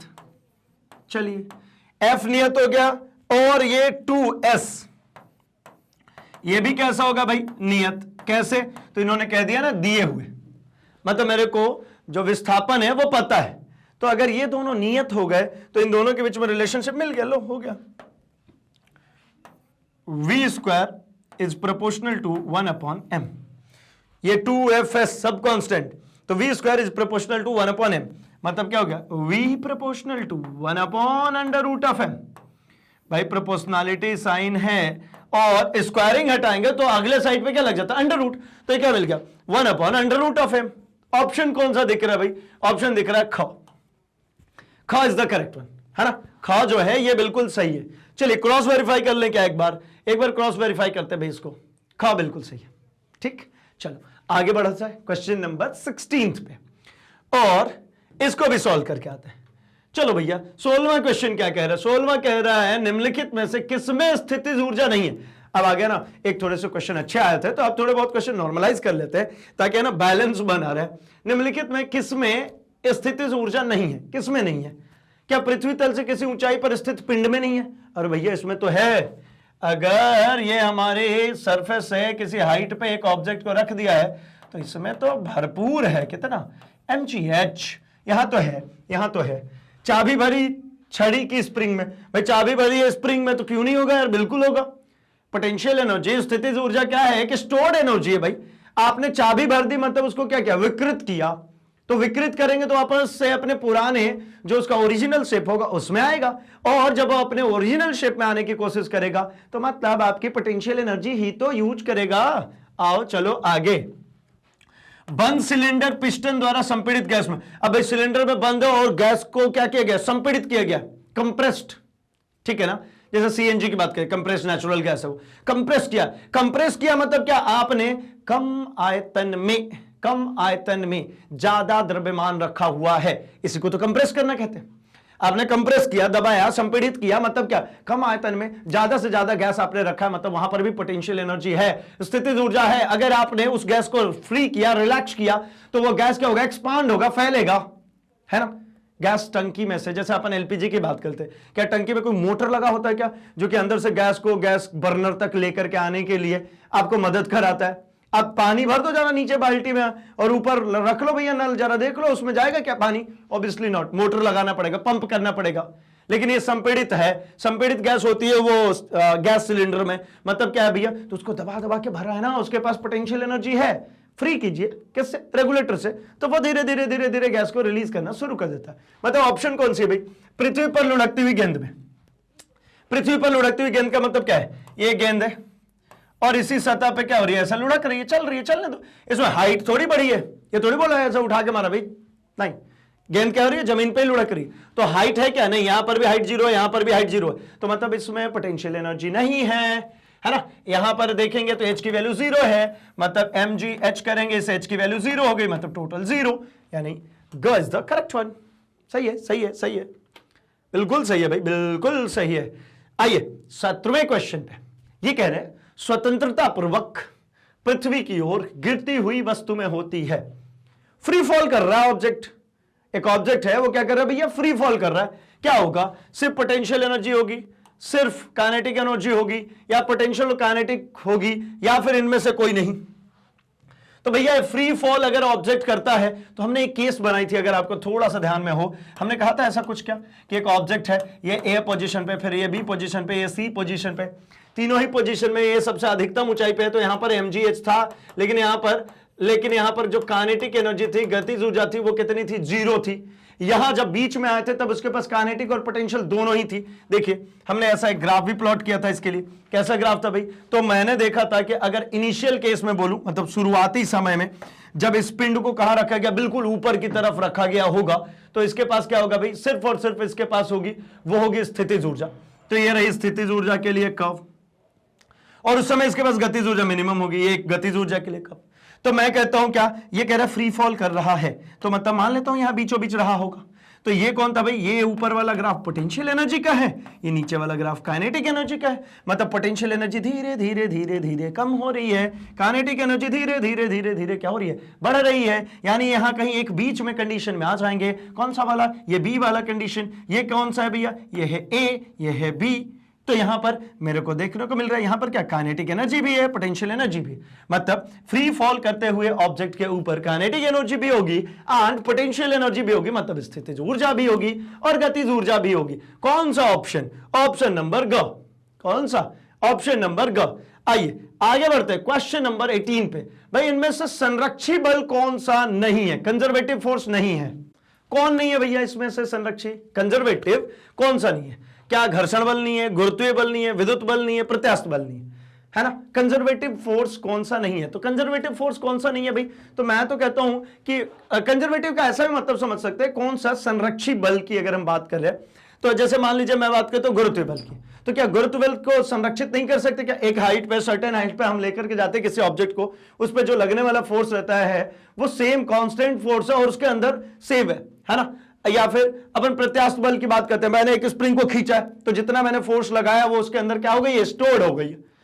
कौन सा नहीं है, तो घर्षण नहीं है भैया, घर्षण आप स्टोर नहीं कर सकते, फ्रिक्शन को आप स्टोर नहीं कर सकते। फ्रिक्शन कब होती है, जब आप किसी चीज को लेकर के चल रहे हैं, जब कोई चीज चल रही है तो उसमें क्या होती है भैया, उसमें होती है फ्रिक्शन। कोई चीज चल रही है मतलब उसमें क्या हो रही है, फ्रिक्शन हो रही है। तो कब तक होगी, जब तक वो चल रही है तभी तक ना, कि आप उसको स्टोर कर सकते हैं, नहीं कर सकते स्टोर, है ना। फ्रिक्शन होगा इसका सही आंसर, ये स्टोर्ड फोर्स नहीं है। कौन नहीं है, फ्रिक्शनल फोर्स। आगे बढ़ते हैं। अच्छा, ये भी बड़ा मजेदार क्वेश्चन है ना, ट्राई कीजिए, बड़ा मजा आएगा। एक हिंट देता हूं क्वेश्चन रीड करने के बाद। द्रव्यमान m का एक गुटका त्रिज्या r के अर्धगोले प्याले में एक किनारे से नीचे तली तक फिसलता है। ठीक है, ठीक है। यदि गुटके व प्याले के बीच में घर्षण ना हो तो तली पर गुटके का वेग होगा। पता है इसको कैसा समझ सकते हैं, एक ऐसा ना कांच का एक गोल ऐसा बोल लीजिए, ठीक है ना, और यहां पर एक बर्फ का टुकड़ा। खैर मुझे पता है कि आप कहोगे कि सर बर्फ का टुकड़ा लोगे तो वो तो थोड़ी देर बाद पिघल जाएगा, उसका द्रव्यमान कम हो जाए। मैं तो भैया अभी लिया हूं यार, अभी एक बार स्लाइड करके देख रहा हूं कितना पिघलेगा। मान लो कि नहीं पिघल रहा है, तो ये जैसे बर्फ का टुकड़ा यहां पर रखोगे क्या होगा, आपको पता है ये बर्फ का टुकड़ा फिसलता हुआ यहां पे आएगा और फ्रिक्शनलेस भी होगा ना अल्टीमेटली, क्योंकि ये चिपकेगा नहीं, ये ऐसा फिसलता हुआ आएगा। कांच के बोल में रख के देखो, बड़ा मजा आता है ये, है ना। ऐसे एक्सपेरिमेंट करने में बड़े मजा आते हैं भाई। आइए चलिए, मैं क्या बोलना चाह रहा हूं अभी कि ये यहां तक आ चुका है, ये यहां तक आ चुका है, ठीक है। तो भैया जैसे ही यहां पर ये आएगा, है ना, ये कहां आ गया, ये बिल्कुल बीचों बीच यहां पे आ चुका है। अब यहां पे ये आ चुका है, मतलब इसको ऊपर की तरफ अभी गमन करना है, ठीक है, चलेगा। लेकिन इसके रेडियस कह रहे हैं कि भैया इसकी रेडियस है, ये यहां से चल करके आ रहा है, ये अल्टीमेटली इस प्याले की रेडियस है r, ठीक है, और घर्षण नहीं है। तो तली पे मतलब क्या भाई, जब ये बिल्कुल बीचों बीच यहां पर आ चुका होगा तब। अच्छा, इस समय इसकी वेलोसिटी की डायरेक्शन क्या होगी, यही होगी ना। अच्छा, नीचे बनाता हूं, है ना, यही होगी ना, ये टेंजेंशियल ये बाहर की तरफ निकल रहा होगा। अच्छा, तो ये क्या है भाई, बिल्कुल बिल्कुल ये कौन सी कंडीशन हो गई, तो ये वाली कंडीशन तो मैं यही कहूंगा, इसके रेडियस के लिए यहां पे बना लेते हैं सेंटर, ये रही r। तो मतलब ये क्या कहूंगा भाई, मैं कहूंगा ना कि ये बिल्कुल मीन पोजीशन है। अगर इसको मैं पेंडुलम जैसा समझता हूं तो ये बिल्कुल कौन सी पोजीशन है, इक्विलिब्रियम पोजीशन है, मीन पोजीशन है, जहां पे बिल्कुल नीचे आ चुकी है। तो इस समय पे एक बात समझिए, जो अभी मैंने ये ग्राफ बनाया था, इसी ग्राफ से हम इसको खेल सकते हैं। कैसे, मैंने अभी आपको बनाया था कि कोई ऑब्जेक्ट है, ऐसे हमने कर्व बनाए थे। क्या बता रहा था मैं कि अगर मान लीजिए ये पिंड सबसे ऊंचाई पर है, ये क्या है भाई, तो ये मेरे धरातल से, ये मेरे धरातल से h हाइट पर रखा हुआ है। h हाइट पर रखा हुआ मतलब अभी इसके पास क्या होगा, तो अभी इसके पास में तो होगा भैया mgh, इसके पास पोटेंशियल एनर्जी होगी, और इसके पास इसी क्षण पे काइनेटिक एनर्जी कितनी होगी भाई, 0। इस क्षण पे जब मैक्सिमम हाइट पे रखा है तो इसके पास पोटेंशियल एनर्जी, स्थितिज ऊर्जा है, लेकिन गतिज ऊर्जा 0 है। ये देखिए, ये कंडीशन, ये जो मैं बना रहा हूं, है ना, ये गतिज ऊर्जा है। ये कौन सी है भाई, गतिज ऊर्जा। चलिए इसको, ये रेड वाला गतिज ऊर्जा है ना, और ये पोटेंशियल। तो गतिज ऊर्जा इनिशियली देखिए, काइनेटिक एनर्जी की वैल्यू यहां पर कितनी है, 0 है ना, लेकिन यहां पर पोटेंशियल एनर्जी की वैल्यू कितनी है, तो यहां पर पोटेंशियल एनर्जी मैक्सिमम है, कितना है भैया, तो mgh के बराबर। ठीक, अब ये क्या हो रहा है, ये नीचे की तरफ गमन करना शुरू कर रहा है, ठीक है, नीचे की तरफ गमन करना शुरू करे, तो इसको नीचे की तरफ गमन कराता हूं। चलिए ये देखिए, ये नीचे की तरफ आना शुरू हो रहा है। तो जैसे जैसे ये ऑब्जेक्ट नीचे आएगा, जैसे मान लीजिए एक इंटरमीडिएट कंडीशन ये आई होगी, यहां पे आया होगा, तो जैसे जैसे ये नीचे आएगा वैसे वैसे इसकी वेलोसिटी आपको पता है बढ़ेगी, इसका वेग क्या होता जाएगा, बढ़ता जाएगा। और किस क्रम में, जिस क्रम में इसकी काइनेटिक एनर्जी बढ़ रही है वो किस क्रम में बढ़ेगी, जिस क्रम में इसका पोटेंशियल एनर्जी घटता जाएगा। जैसे जैसे हाइट में कमी आती जाएगी, गतिज ऊर्जा क्या होता जाएगा, बढ़ता जाएगा। मतलब पोटेंशियल एनर्जी कम हो रही है और गतिज ऊर्जा बढ़ रही है। ये देखिए, ये पोटेंशियल एनर्जी कम होती गई और गतिज ऊर्जा बढ़ती गई। ये पोटेंशियल एनर्जी और कम हो गई, इस पॉइंट के बाद पोटेंशियल एनर्जी गतिज ऊर्जा से कम हो गई, और इसके पहले, इस पॉइंट से पहले देखिए तो गतिज ऊर्जा कम है, पोटेंशियल ज्यादा है। लेकिन इस पॉइंट के बाद जैसे क्रॉस होगा, मतलब मीन पोजीशन को, जैसे यहां पर एक हाफ पोजीशन होगी h/2, उसको क्रॉस करने के बाद अब क्या हो रहा है, तो अब हो रहा है कि हमारी जो पोटेंशियल एनर्जी है, स्थितिज ऊर्जा है, वो और कम होती चली गई और काइनेटिक एनर्जी और बढ़ती गई। तो चलिए बिल्कुल बीचों बीच कंडीशन पे आते हैं। ये रही वो बीचों बीच कंडीशन। ये ब्लू लाइन मतलब पोटेंशियल एनर्जी कितनी है, 0। और ये वाली लाइन, रेड वाली लाइन का मतलब ये क्या, ये काइनेटिक एनर्जी, ये यहां पर कितनी है, मैक्सिमम। अच्छा, ये मैक्सिमम हो गई, लेकिन law of conservation of mechanical energy से हमको पता है जो यांत्रिक ऊर्जा होती है वो हमेशा संरक्षित रहती है ना। हमने ये भी तो एक बात पढ़ी है इसके लिए, ये जो ग्राफ बना है वो भी इसी बात को सपोर्ट कर रहा है। यांत्रिक ऊर्जा सदैव संरक्षित रहती है, मतलब यांत्रिक ऊर्जा किसके बराबर होती है, तो मैं कहता हूं kinetic energy plus potential energy. और यांत्रिक ऊर्जा है कितनी इसकी, तो mgh है। अब मैं कहता हूं कि यहां पर पोटेंशियल एनर्जी हो गई है 0, तो काइनेटिक एनर्जी किसके बराबर होगी, अब देख लो भैया, काइनेटिक एनर्जी किसके बराबर है, mgh के। मतलब इस क्षण पे ये काइनेटिक एनर्जी कितनी हो गई, ये काइनेटिक एनर्जी हाफ mv² नहीं होगी, कितनी होगी, mgh के बराबर। जो इसके पास इनिशियली स्थितिज ऊर्जा थी उसी के बराबर होगी इसके पास, क्या इसके पास होगी गतिज ऊर्जा। ठीक है, क्या होगी भाई, इसके पास उस क्षण पे यही होगी गतिज ऊर्जा। तो अगर मैं इसको लिखना चाहता हूं तो इसको कह देता हूं mgr, है ना, इसको भी r लिखता हूं, है ना। क्यों r कर रहा हूं भाई, क्योंकि ये h हाइट की जगह पे ये इन्होंने कहा r, तो चलो इसको r कर देता हूं। ठीक है, अब इसको क्या कर दूं, mgr, इन्होंने कहा है ना r, तो r कर दिया।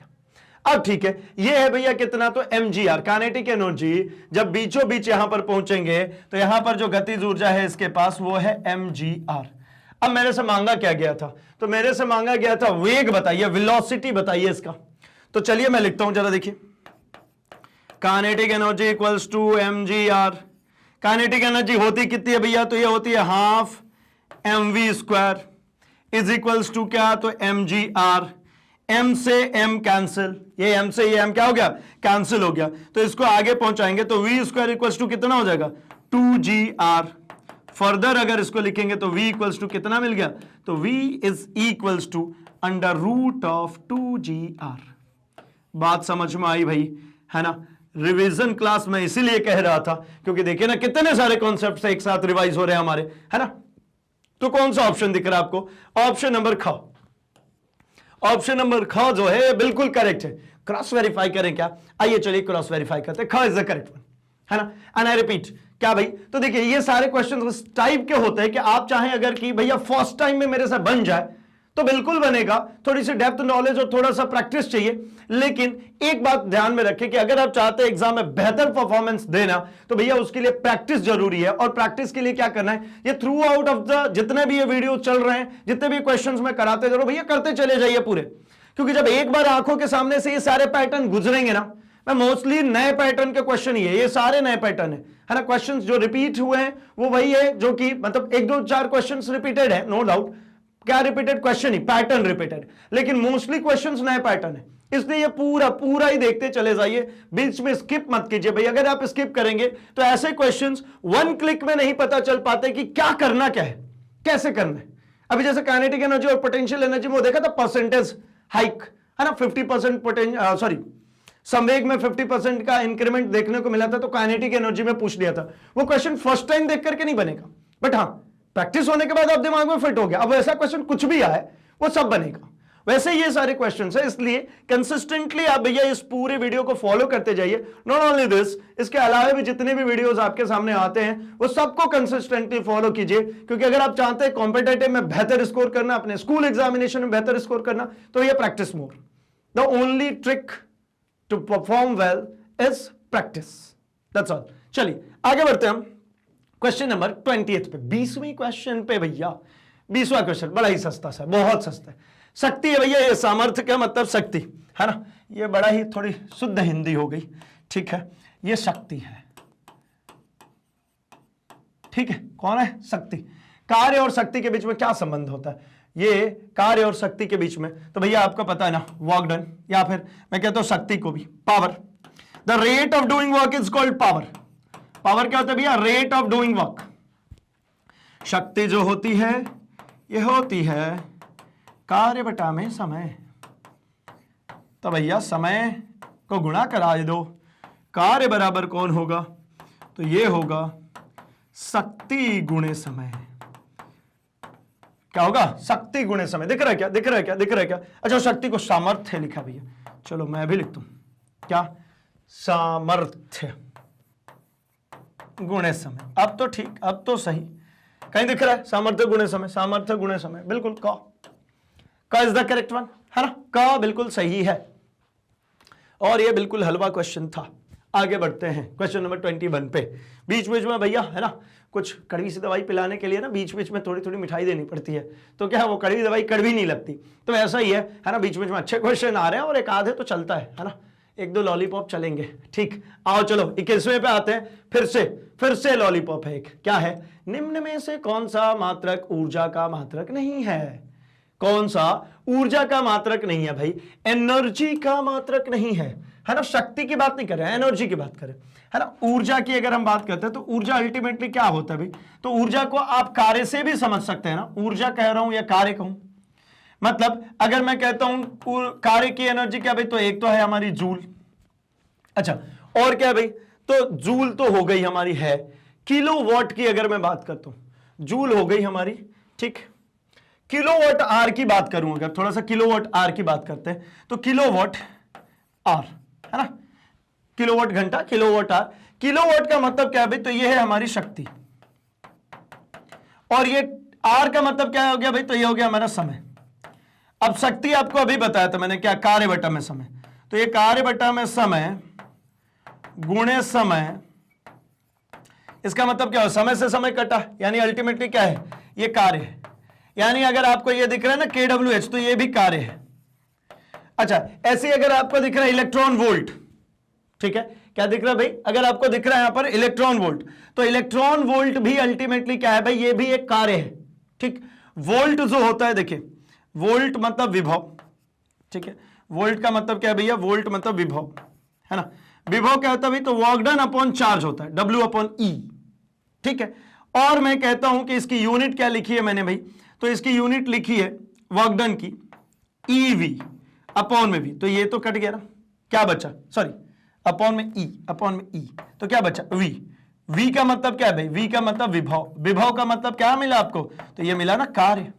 ये अल्टीमेटली भी क्या है, ये भी कार्य है, ये भी कार्य है, ये भी कार्य है, मतलब इन तीन की, फर्स्ट की, थर्ड की एंड फोर्थ की, ये सब कुछ की एनर्जी जो यूनिट है, ये किसकी है, वो एनर्जी की है, कार्य की है, मतलब ऊर्जा की है। बचा कौन, बचा किलोवाट, कौन बचा, किलोवाट। ये किसकी यूनिट होती है भाई, ये होती है हमारी शक्ति की, शक्ति मतलब भैया पावर। किलोवाट क्या होता है भाई, तो हमें पावर की यूनिट आप कहोगे हमने तो वॉट पढ़ा, आप किलोवाट क्यों लिख रहे हो, तो भैया वॉट यही है, 1000 वॉट को कहते हैं भैया 1 किलोवाट। किलो का मतलब यही तो होता है, क्या होता है, किलो का मतलब 1000, 10 to the power 3। चलिए, ऑप्शन मिल गया भैया, ऑप्शन नंबर ख, ऑप्शन नंबर ख करेक्ट है। आइए आगे बढ़ते जरा हम अपने 22वें क्वेश्चन के ऊपर। 22वां क्वेश्चन कह रहा है, निम्न में से कौन सा मात्रक एक दूसरे से भिन्न है? अच्छा, एक दूसरे से अलग है, कौन से मात्रक है भाई, तो इलेक्ट्रॉन वोल्ट है, किलोवाट आर है, ठीक है, या फिर वॉट सेकेंड है, या फिर वोल्ट है। तो इनमें से जो अलग दिख रहा है वो है वोल्ट, ठीक है ना। कौन भैया, ये दिख रहा है वोल्ट। देखिए, अगर इलेक्ट्रॉन वोल्ट की बात करते हैं, मतलब ये कार्य की थी, किलोवाट आर भी कार्य का था, वॉट सेकेंड की बात करते हैं, ये भी सब कार्य के दिख रहे हैं। लेकिन अकेला जो ये आपको दिख रहा है वोल्ट, वोल्ट का मतलब क्या होता है भैया, ये है विभव का मात्रक। विभव क्या होता है भैया, तो कार्य बटा में charge, work done upon charge. तो वर्क डन की तो यूनिट हो गई भैया जूल, और चार्ज की यूनिट होती है कूलम, कूलम। तो मतलब ये अल्टीमेटली क्या है, जूल पर कूलम, क्या है ये, जूल पर कूलम को हम कहते हैं क्या, वोल्ट। तो ये अलग है ना, ये अलग है। और इसके बारे में विस्तृत जानकारी जो है अगली क्लास, मतलब क्लास 12th में तो मिलने ही वाली है, क्योंकि 12th में हमें इलेक्ट्रिसिटी ही पढ़ना भाई, इलेक्ट्रोस्टैटिक्स एंड इलेक्ट्रिक करंट दोनों ही, मतलब स्थिर विद्युत और विद्युत धारा दोनों ही पढ़नी है। और भी बहुत कुछ पढ़ना, मतलब आधी किताब तो विद्युत में खत्म हो जाती है। या यूं कहूं मैं अगर, तो भैया जिस तरीके से इस साल आपको एक टॉपिक पढ़ना, पता है क्या, बल। शुरू से आप उठा करके देख लो, हम बल के बारे में बात करते हुए आ रहे हैं। बल का कुछ प्री फेस देखा, पोस्ट फेस देखा, बल को देखा, उसी की बात करेंगे। And end of the chapter आखिरी तक भी चलेंगे ना, हम बल के ही इर्द गिर्द घूमेंगे। सिमिलरली जब आप 12th क्लास में जाते हो, वहां पर पता है क्या होता है, वहां होता है आवेश, चार्ज, और उसी के इर्द गिर्द पूरे चैप्टर्स घूमेंगे, पूरा सिलेबस खत्म हो जाएगा। मतलब इस बार फोर्स पढ़ते हैं, अगली बार चार्ज पढ़ेंगे, मैं तो ऐसे ही कहता हूं। चलिए 23rd पे आता हूं मैं।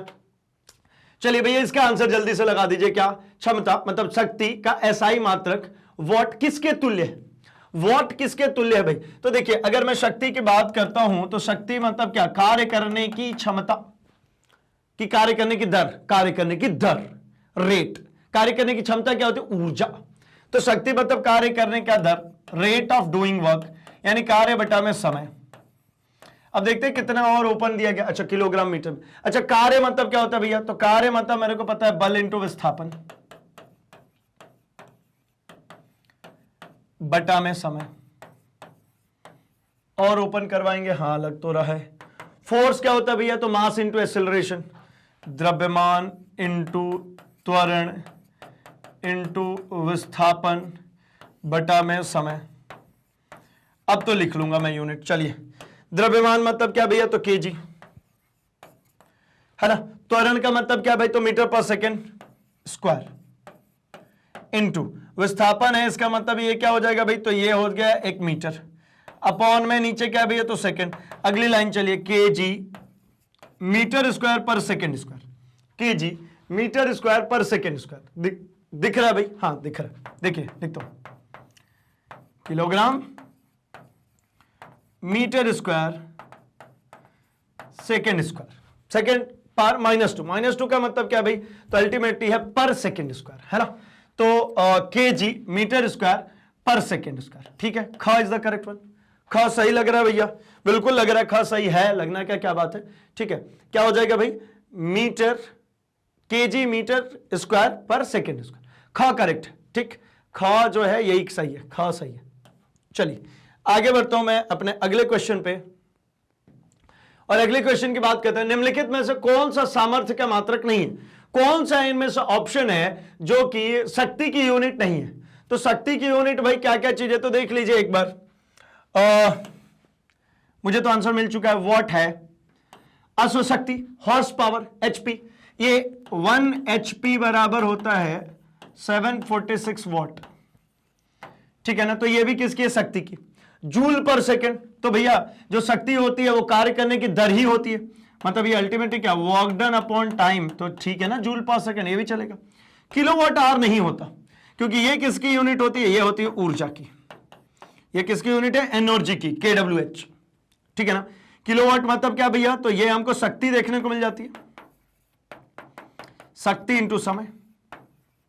शक्ति इंटू समय का मतलब क्या हो गया, तो शक्ति मतलब फिर से वही लिखूंगा, कार्य बटा में समय इंटू समय, समय कट गया, क्या बचा, कार्य। कार्य मतलब क्या, तो अल्टीमेटली बात हो रही है ऊर्जा की, यानी यही अकेला है जो कि जो हमारी क्या कहते हैं पावर है, उसकी यूनिट नहीं है। तो पावर की यूनिट बहुत सारी रहती है, तो इनमें से घ हो जाएगा बिल्कुल करेक्ट ऑप्शन, घ इज द करेक्ट वन, ठीक। चलिए बढ़ते question number 25 and hopefully last question of the session, and this is, किसी पिंड पर लगने वाले बल F तथा t समय में उसका विस्थापन d एवं वेग v से हो तो शक्ति का मान कितना होगा। पावर और इसके बीच में रिलेशनशिप चाहिए, चलिए देखते हैं। पावर इक्वल्स टू, ठीक है, पावर इक्वल्स टू हमें पता चला क्या, वर्क डन अपॉन टाइम। और पावर कैसी यूनिट होगी भाई, क्या स्केलर होगी कि वेक्टर, तो ये एक स्केलर होगी, क्यों, क्योंकि कार्य भी स्केलर है, समय भी स्केलर। तो वर्क डन को आप क्या लिख सकते हैं, वर्क डन को लिख सकता हूं क्या, फोर्स इनटू डिस्प्लेसमेंट को डी वेक्टर ही लिखा है, डी वेक्टर अपॉन में T, agreed. Now come to the point, this is F vector dot D vector upon T. तो चूंकि मुझे पता है क्या, विस्थापन बटा में समय क्या होता है भैया, ये होता है वेग। तो चलिए यहां पर लिख लो, क्या कर दूं, तो पावर इक्वल्स टू मुझे मिल गया एफ वेक्टर, ठीक है, इनटू क्या होगा ये, डी वेक्टर अपॉन टी, मतलब V vector, F vector dot V vector. अच्छा कोई कंफ्यूजन तो नहीं कि भैया क्रॉस होना चाहिए, F vector cross V vector, तो नहीं भैया, पावर स्केलर क्वांटिटी है ना। पावर जो है अदिश राशि है और ये दोनों सदिश राशि हैं, तो दो सदिशों के गुणनफल का, दो सदिशों के अदिश गुणनफल के लिए क्या करना पड़ता है, डॉट प्रोडक्ट। क्या करेंगे, डॉट प्रोडक्ट। तो ये रहा हमारा क्या, यहां पर F vector dot V vector, ये हो गया हमारा पावर। दिख रहा है क्या, बिल्कुल दिख रहा है। अच्छा इसी स्केलर और वेक्टर से सेशन के स्टार्ट की थी और इसी स्केलर और वेक्टर प्रोडक्ट के साथ में सेशन की एंड भी करने जा रहे हैं अपन। आई होप कि आपको यहां तक की बातें पूरी समझ में आई है एंड ये सारे क्वेश्चंस के आंसर्स आपने भी बिल्कुल सही सही लगाया। भाई एक बार क्रॉस वेरीफाई कर लीजिए आपने क्या आंसर्स लगाए तो कितने सही किए, आइडिया लग जाएगा यहां तक के लिए कि यहां तक हमने कितने समझे और क्या समझे। इसके बाद की बातें भाई, तो इसके बाद की बातों में अभी हम अगले सेशन में जो डिस्कशन करेंगे वो क्या करेंगे भाई, तो हम संघट्य के बारे में डिस्कस करने वाले, उससे हमने अभी तक क्वेश्चंस नहीं उठाए। पावर के आगे अभी चलने वाले हैं, इसी फॉर्मूले से अब आगे बढ़ने वाले हैं अल्टीमेटली। चलिए, तो इसी तरीके से बाकी के कोर्स कंटेंट के लिए भी बने रहिए मैग्नेट ब्रेन्स के साथ, क्योंकि मैग्नेट ब्रेन्स कमिटेड है एक हाई क्वालिटी एजुकेशन देने के लिए। एंड जो डिनोमिनेशंस है वो कुछ इस प्रकार से हैं कि CBSE English medium as well as CBSE Hindi medium, मतलब ये पूरी कोर्स कंटेंट सीबीएसई का अर्थात है कि भाई एनसीईआरटी बेस्ड है। और आप किसी भी स्टेट बोर्ड से हो, आप इंग्लिश मीडियम से हो, आप हिंदी मीडियम से हो, आपकी बुक्स एनसीईआरटी ही है एंड आप यहां से अपने पूरे कोर्स कंटेंट को फ्री ऑफ कॉस्ट एक्सेस कर सकते हैं।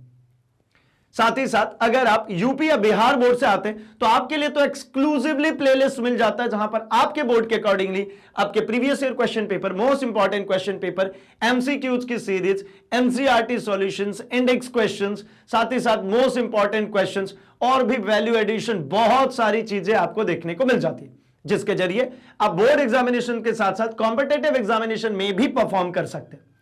अगर और बेहतर तो आपके लिए एक्सक्लूसिवली एनटीएससी, ओलंपियाड, सीयूईटी की क्लासेस अलग से भी प्रोवाइड की जाती है, वो भी फ्री ऑफ कॉस्ट। एंड अगर आप चाहते हैं इंग्लिश स्पोकन को और इंप्रूव करना तो आप ज्वाइन कर सकते हैं स्पोकन इंग्लिश सेगमेंट को, that is free of cost also. अच्छा, तो भाई अगर इंप्रोवाइजेशन और चाहिए अपने को और पुख्ता करना है अपने नॉलेज को, तो क्या करना है, सिंपली इस वीडियो के डिस्क्रिप्शन बॉक्स में जाइए, वहां पर आपको मिलेगी लिंक, उस लिंक को फॉलो कीजिए एंड खुद के लिए, दोस्तों के लिए, परिवार वालों के लिए ऑर्डर कीजिए भाई फटाफट से बुक्स एंड ई बुक्स को, जो कि एक्सक्लूसिवली मैग्नेट ब्रेन्स द्वारा डिजाइन की गई है सिर्फ और सिर्फ आपके लिए। तो भाई जिस तरीके से आप हमारे YouTube पे जुड़े हुए हैं उसी तरीके से आप हमारे सोशल मीडिया प्लेटफॉर्म पर भी हमसे कनेक्ट हो सकते हैं, that is Facebook, Instagram, Twitter, Telegram पर, जहां पर कोई भी सुझाव आपको लगता है, कोई सजेशन लगता है, वो हम तक आप शेयर कर सकते हैं एंड हमारी तरफ से कोई नई इंफॉर्मेशन आती है वो फटाफट आप तक पहुंच सकती है। तो जल्दी से इस वीडियो को लाइक कर दीजिए, चैनल को सब्सक्राइब एंड इसे अपने दोस्तों में शेयर भी कर दीजिए भाई, क्योंकि मैग्नेट ब्रेन्स हिंदी लेकर के आते हैं quality education, complete school education basically, और सब कुछ फ्री ऑफ कॉस्ट। तो बने रहिए हमारे साथ, हम मिल रहे हैं अपने अगले सेशन में इसी के सेकंड पार्ट के साथ, जहां पर और क्वेश्चंस के साथ धमाल करने वाले हैं। तब तक के लिए थैंक्स फॉर वॉचिंग।